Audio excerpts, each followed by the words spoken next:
Gebrakan dan kejelian titisan Jokowi bikin warga Solo makin kesemsem, ditulis oleh Anto Cahaya di siwar.com. Rasanya sudah tak terhitung banyaknya gebrakan dari Gibran Rakabuming Raka, wali kota Solo itu dalam mengemban tugas. Sejak dilantik pada bulan Februari 2021 bersama wakil wali kota Teguh Prakoso langsung tancap gas. Gibran pun kemudian identik dengan seorang pejabat yang ogah berdiam diri di belakang meja balai kota. Ia lebih suka keluyuran sambangi warganya. Maka tidak heran jika ia sempat kena COVID-19 gara-gara terlalu aktif di lapangan. Sejak menjabat, Gibran gajinya sebagai wali kota digunakan untuk beli beras yang 5 kilograman dan dibagikan ke warga yang membutuhkan saat belusukan atau seraya pulang ke rumah dan untuk nebus atau bayar SPP murid yang berkekurangan. Bahkan, tidak jarang ia harus rogoh kocek lebih dalam karena kerap tidak cukup. Di masa pandemi ketika nyaris seluruh sendi ekonomi mati suri, Gibran yang berangkat dari seorang pengusaha tidak hilang akal. Jalur digitalisasi menjadi salah satu pemecah kebuntuan.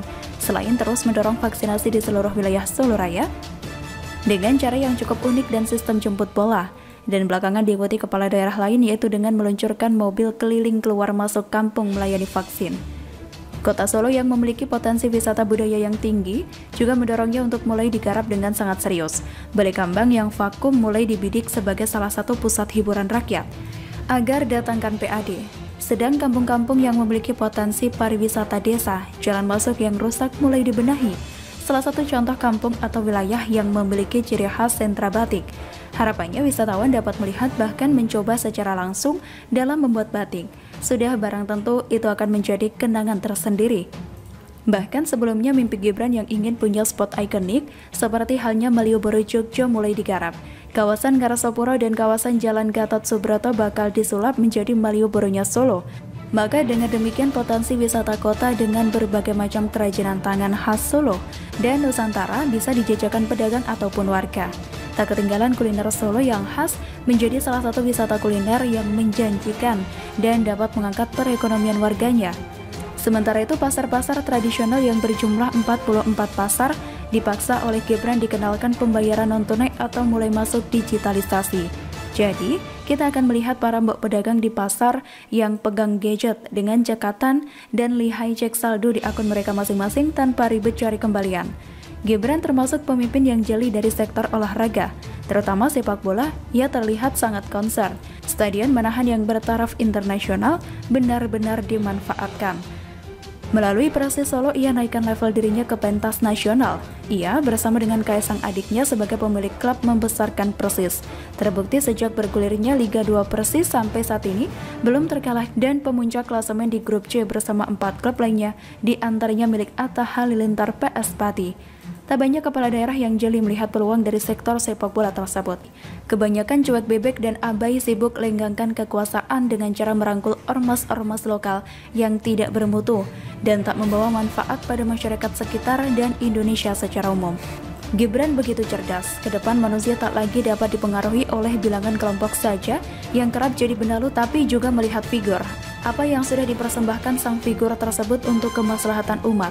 Ini tambahnya karakter sosok Jokowi sebelum jadi presiden.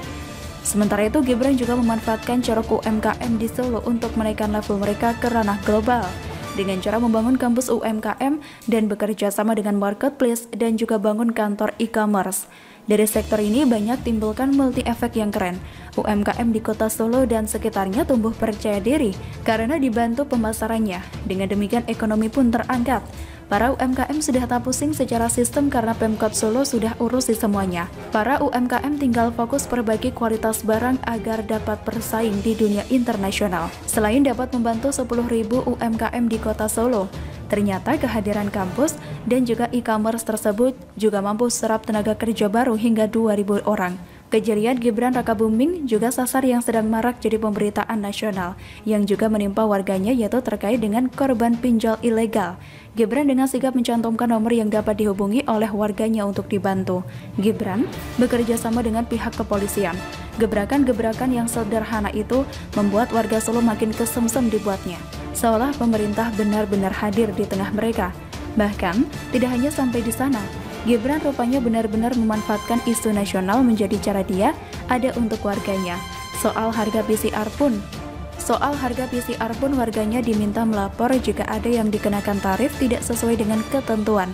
Silahkan lapor ke saya, katanya dengan tegas.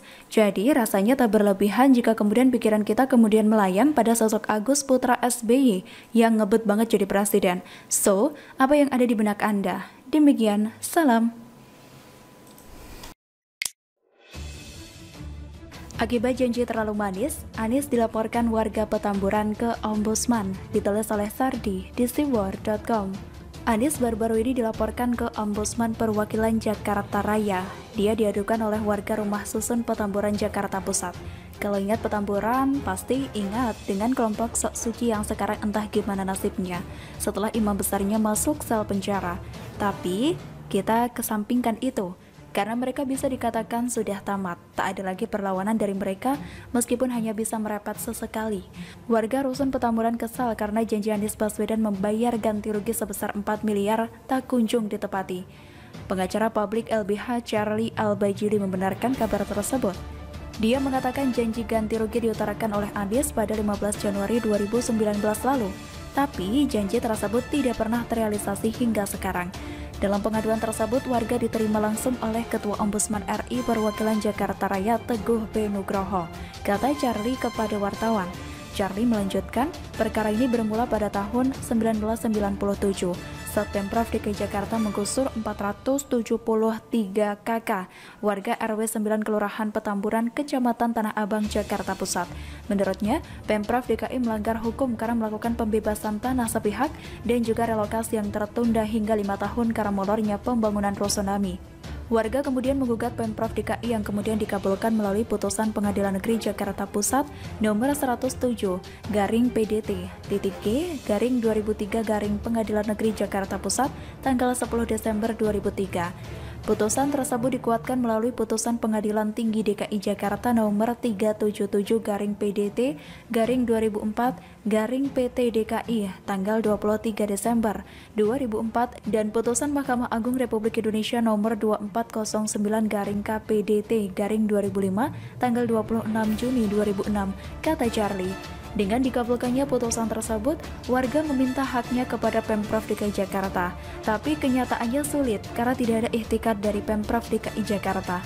Pemprov DKI Jakarta mengajukan peninjauan kembali atau PK dan hasilnya ditolak melalui putusan Mahkamah Agung nomor 700/PKT-PDT-2014. Pemprov DKI kemudian mengajukan permohonan status non-executable kepada Ketua Pengadilan Negeri Jakarta Pusat dan hasilnya sama, ditolak. Tidak ada alasan Pemprov tidak mengeksekusi putusan dan memulihkan hak warga.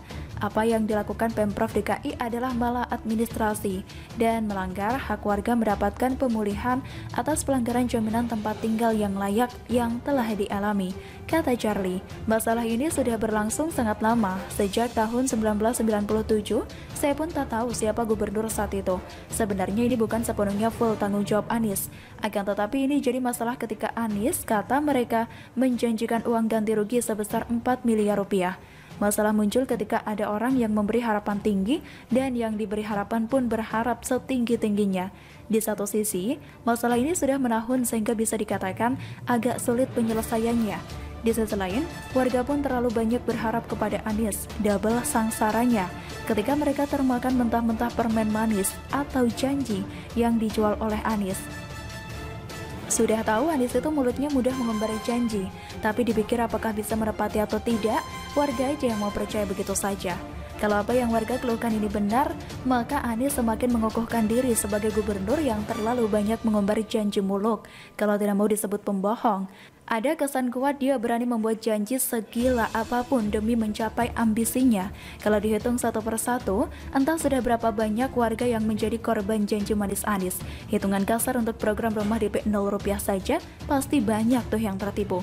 Secara pangsa pasar, warga berpenghasilan menengah ke bawah cukup banyak. Anies seolah paham bahwa menjual janji manis kepada kalangan tersebut tetap terbukti efektif, hanya dengan modal tebal muka dan kemampuan mengolah kata. Banyak yang akan terperdaya.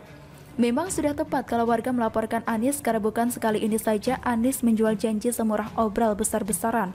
Dia sesekali harus diberi pelajaran. Memang selama ini dia selalu aman dari berbagai masalah yang jelas terpampang. Mungkin hanya rakyat yang bisa menghukumnya dan memberi tamparan keras. Ucapan Ahok soal dia tidak mau berbohong untuk menjadi gubernur masih terngiang di pikiran kita. Dan semakin kita melihat Anies selama 4 tahun terakhir ini, semakin benar perkataan Ahok.